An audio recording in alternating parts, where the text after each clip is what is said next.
Let's get one thing crystal clear. The vast majority of American men have no issue with electing a female president. Our issue lies solely with you. You were second in charge of California for 13 years. As California's Attorney General, Harris promoted enforcement of a law that allowed prosecutors to seek jail time for parents of truant kids. As a prosecutor and law enforcement, I have a huge stick. So I decided I was going to start prosecuting parents for truancy. I thought that was crazy. I was like, how can you lock parents up? If you don't go to school, Kamala's going to put you and me in jail.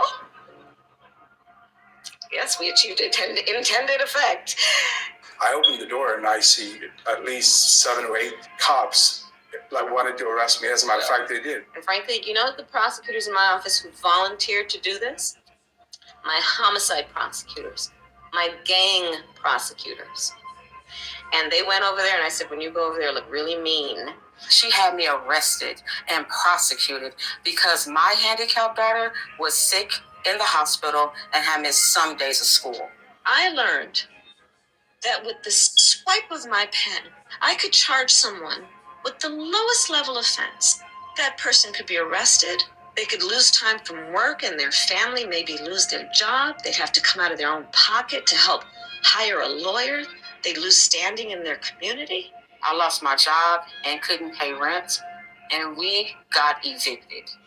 Weeks later, I could dismiss the charges, but their life would forever be changed. I became homeless. We had to move into a motel. All because of the swipe of my pen. I don't agree what Kamala Harris did to my mom, and I don't agree with what she's done to other parents as well.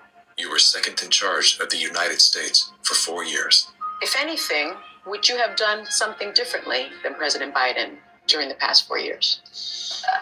There is not a thing that comes to mind in terms of, and I've been a part of most of the decisions that have had impact. Inflation is hitting the highest level in 39 years. A record high number of illegal crossings. Crime's been surging across the nation. Huge spikes in homicide. Could we be heading toward World War III? After 17 years of failed leadership, you are now asking us to trust you as first in charge of our country. I am concerned and focused on big issues. Elementary and middle school truancy is actually a big issue. If we're trying to save the state money, because of truancy, California public schools lose $1.4 billion a year in funding. I want money. My message to all Americans, do not trust Kamala Harris. As men and protectors of women and children, you are simply a risk we are not willing to take. The reported